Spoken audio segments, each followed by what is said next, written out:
This is Menkari Australia. Breaking news. This is Menkari News Australia, live in Canberra with Prime Minister Anthony Albanese is speaking now on the Bondi massacre, where at least 15 people were killed and dozens injured in a terrorist attack targeting a Jewish Hanukkah event. Let's take you back now to Prime Minister Anthony Albanese. Good afternoon.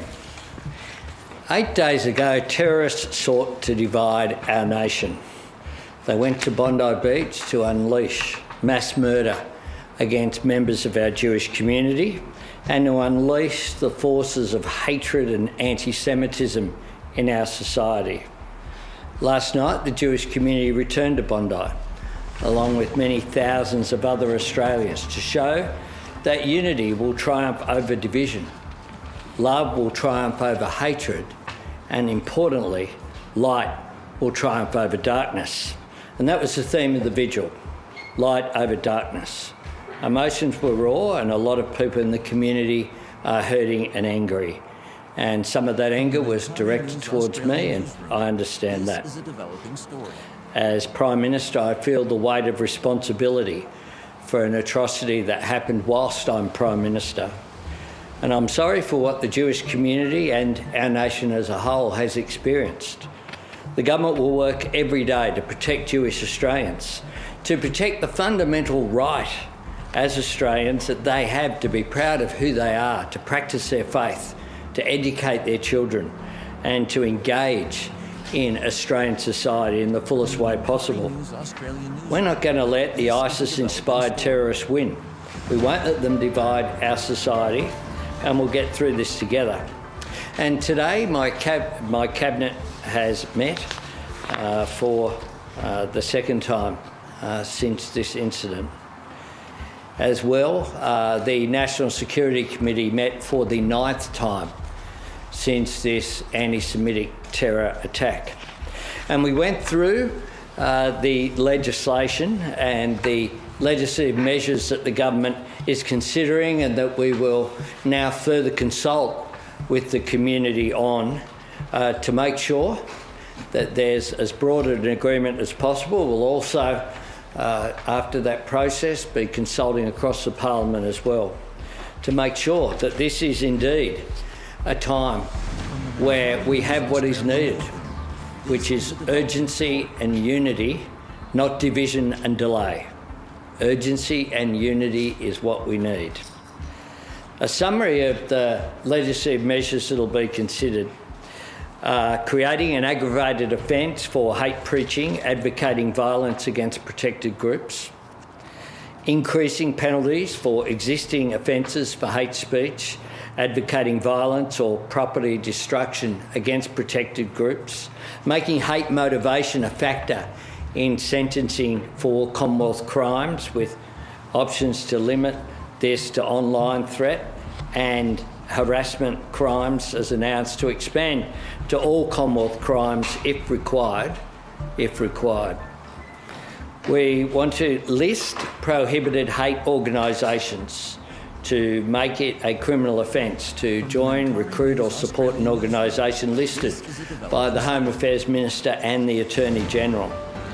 Racial vilification and promoting racial supremacy offence. So we're considering drafting options there.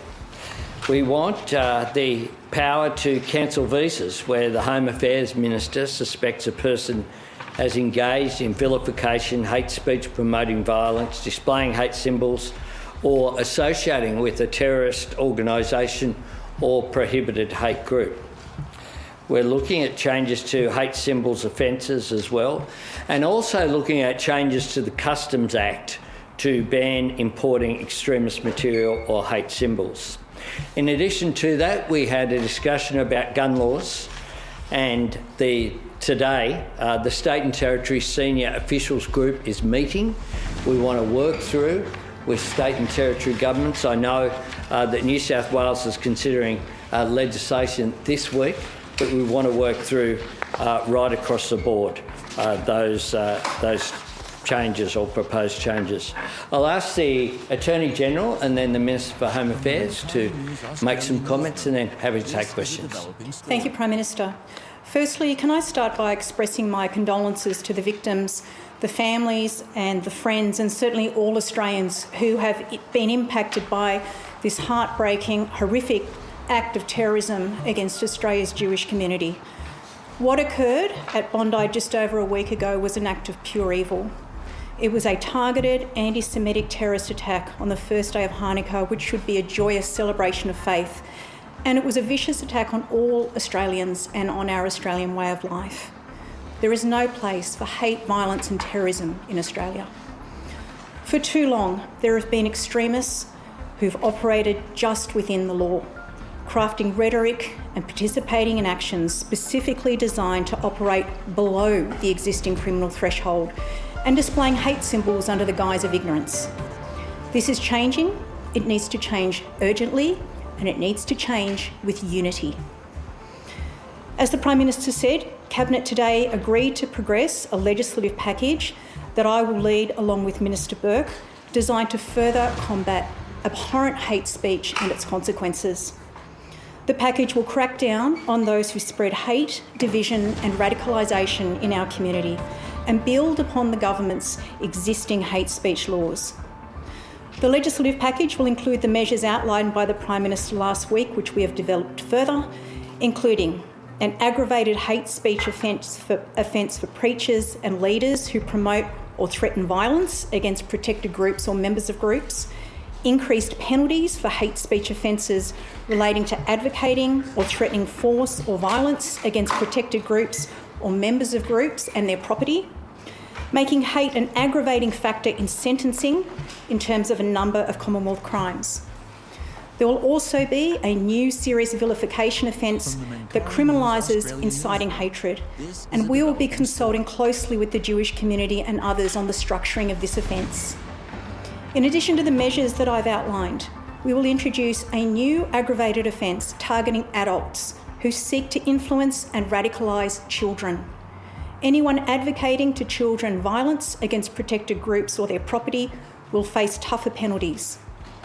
This change is critical.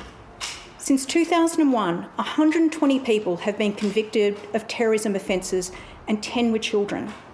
However, today, 17 of the 33 people before our courts are minors. This unprecedented radicalisation of our youth must stop. We will not allow extremists to groom and brainwash our children into hate or terrorism. Now, these laws are complex and they must withstand scrutiny.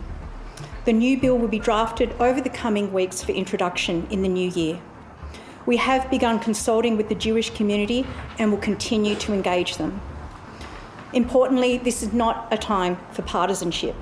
Broad support is essential for these critical new offences and strengthened provisions that this will deliver. And I look forward to working with the Prime Minister, Minister Burke and all of my parliamentary colleagues on making this a reality. Minister Burke. Thanks, Prime Minister. All Australians stand together, horrified and disgusted by the terrorist actions and crimes that occurred just over a week ago. Every Australian is affected, but no Australians more deeply than the Jewish community of Australia and those who were directly and personally impacted at Bondi. The crime and the bigotry behind the crime was rooted deeply in anti-Semitism. The method that was used was made available because someone in suburban Sydney with no possible practical need had 6 high-powered firearms. We need to be able to deal with the motivation and the method. And today, there are a number of the areas that have been announced by the Prime Minister that fall directly to me. On the issue of the power to cancel visas, at the moment when I'm cancelling visas and refusing visas, and I've been doing this actively since I came in, I always have to work it out from the perspective of does it incite discord in the community. Establishing that somebody has engaged in hate and vilification on its own is not enough. Now it will be. Somebody who engages and has a history of engaging in hate speech, in vilification, in displaying hate symbols, will of itself be enough to be able to cancel a visa. The hate symbols offences that were put through in the previous Parliament when the government was acting on hate symbols, on hate crimes and on hate speech have not resulted in the number of charges that we had hoped. I've raised this some weeks ago with Commissioner Barrett, and the Australian Federal Police came back to me with recommendations that I then forwarded some weeks ago, only a couple of weeks ago, to the Attorney General.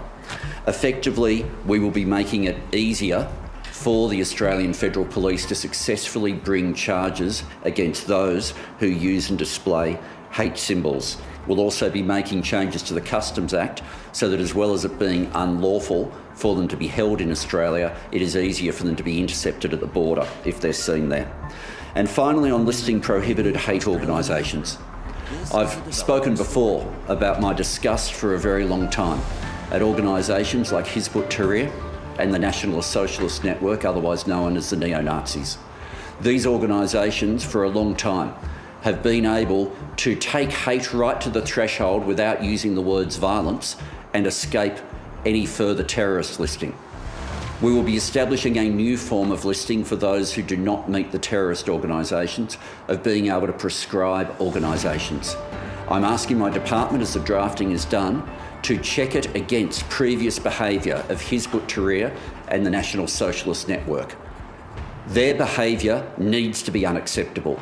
Their behaviour needs to be unlawful. Their behaviour needs to be enough that we can prescribe the organisation and prohibit their activity in Australia.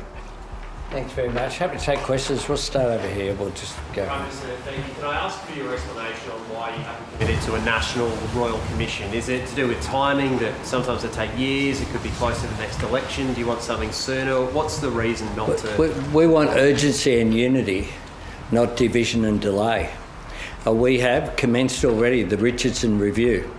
Dennis Richardson met today with the Department of Prime Minister and Cabinet. We want to make sure that Mr Richardson, who I don't think anyone can argue that there is anyone in this nation who is more qualified to oversee a review of our national security agencies and network and interrelationship between Commonwealth and state government than Dennis Richardson.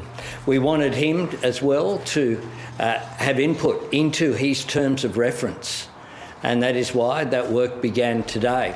The New South Wales Government have announced a Royal Commission, and the federal government will cooperate fully with that. People like the former Chief Justice, Jewish community leaders, the opposition, civil society leaders say that a National Royal Commission would give extra weight, especially considering this is the biggest loss of life in Australia, the worst terrorist attack in decades. Why are they wrong? Well, because the Richardson Review will enable action to take place. It will report, as I have said, before April. That review can feed into any Royal Commission that is established in New South Wales that the federal government will cooperate with. If you have a look at the terms of reference that were released by the federal opposition today, if anyone suggests that it is possible that that will report any time this term, let alone years and years to come, every Royal Commission has asked for an extension of time. What we want to do is, if there are any holes, any findings, any actions that are required, we want that to occur. Just picking up on that point, Prime Minister, not to take away from the probe into the security agencies, but there are calls from the community that there are other issues at play here, factors like anti-Semitism. What's your opposition to perhaps doing both, having that short, sharp review to get those answers on an operational level, and then a longer-term review to look at these broader issues? Well, if you have a look at the broader issues that are proposed by the opposition, they are into education, the arts, culture, migration, the full suite of employment, into the university sector, into home affairs, into the relationship between the Commonwealth and states and the nature of our federation. I mean, it goes A to Y in the subsets, and then within that, there are, in some cases, half a dozen subsets within it. It is a referendum into the entire way, not a referendum, a review or Royal Commission into the whole functioning of Australia. What we need to do is to work immediately. That is what the Richardson Review will do. And in addition to that, it will feed into the inquiry which has been announced in New South Wales. I had a discussion this morning with Premier Minns. They haven't finalised, of course, their terms of reference, and we'll continue to have those discussions, but we'll cooperate with that Royal Commission. The idea that we would have multiple Royal Commissions as well as a review running at the same time is going to simply delay action, what we've been determined to do and what the Cabinet has been doing today. We heard the head of Director General of ASIO as well as the AFP Commissioner both report extensively on the investigations that are taking place, on what lessons have been learnt in where that is going to. The Richardson Review will do that and will feed into the New South Wales Royal Commission. Yeah. Prime Minister, you've said that you're sorry for the Jewish community's experience. The Foreign Minister today also said she was sorry for how people experienced her actions when it came to her visit to Israel. I have no doubt that you're sorry for their experiences, but are you sorry for the mistakes your government has made in handling the anti-Semitism crisis? Look, we take responsibility for everything that occurs on our watch. We have taken a range of actions. We are taking further actions, some of which we've announced today. Prime Minister, obviously a significant selection of legislation approved by Cabinet today. Can MPs expect to be back here sometime in January to make that law, or will they have to wait till February? Well, we'll get the laws drafted as soon as possible, but we'll also make sure that we consult with the community firstly, and that is what these ministers are doing. Prime Minister, you've called for urgency and unity. Are you confident that there's sufficient bipartisan support for both your firearms reforms and the legislative changes that you're announcing today? And what's your message to your political opponents? My message is that this is not a time for partisanship. This is a time for national unity. This is a time for the country to come together. That's what happens. That's what happens when, after the Port Arthur massacre, that is what occurred. During COVID, myself as leader of the opposition offered support, even where we had amendments. We said we won't allow the perfect to be the enemy of the good. We will support what is required. This is a national interest test, and I think people will make their own judgment about whether partisanship is being evident at the moment. Prime Minister, there's been members of your own caucus who have said a national royal commission is needed, that a New South Wales one just won't go far enough. Are they wrong? Is that not your view? Well, a Royal Commission can give consideration to whatever the terms of reference are, and the Commonwealth will cooperate with that Royal Commission. PM, you touched upon gun reform again. Just a couple more, yeah. In your opening preamble, I'm just wondering what you mean by that, and are you concerned about the split that's occurred in the New South Wales coalition over gun reform there as a precursor to what may occur nationally? Well, look, there was support to go back to Port Arthur, and I was in this place. One of the things that happened there was that not just John Howard took action as Prime Minister, and he deserves credit for that. So too does Tim Fischer, who was at the time the leader of the National Party, but so too does Kim Beazley, who offered that bipartisan support. The Parliament came together. That's what Australians wanted to see then, and it's what Australians want to see now. And to go to that question of bipartisanship, the coalition, some in the coalition have suggested that the Bondi terror attack was linked in some way to your government's recognition of a state of Palestine, of Penny Wong's decision not to visit some of the sites of the Hamas massacre on October 7. What's your response to those sort of claims? Look, I have tried, as you will have seen, and some have been critical of me avoiding partisan comments this week. I'll continue to do so. But it is very clear from the evidence which has been got, some of which now, more of which is now into the public arena due to the police statement relating to the charges, that this was an ISIS-inspired attack, that we know that ISIS is an ideology, a perversion of Islam that essentially doesn't agree with any recognition of nation states, seeks a caliphate. It is an extremist ideology that seeks a caliphate as its objective. Now, there is evidence there will continue to be produced, some of which, of course, is not yet public, and I don't want to interfere with those investigations. But it is very clear that this is anti-Semitic. It's clear that it is an extremist position of a perversion of Islam, which shows its position through support for ISIS. These people weren't shy about their motivation, and it is there for people to see. And I think that people should look at those facts which are there. What commission would involve public hearings and won't be run out of your department? Are you running from scrutiny by not holding one? No. Prime Minister, Thank you. Prime Minister, why is Robert French wrong? You've been listening to Flashwire, powered by redmancari.com, where facts still matter and stories still mean something. If you believe in independent journalism with impact, hit subscribe and share this episode. Your support keeps truth alive. Breaking. Verified. Australian. When the story breaks, we don't wait.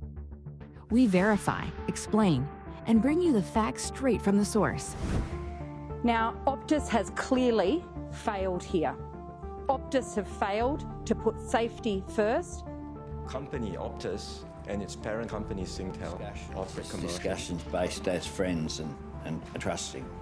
And part of our discussions, informally as well as formally, has been together, to be honest.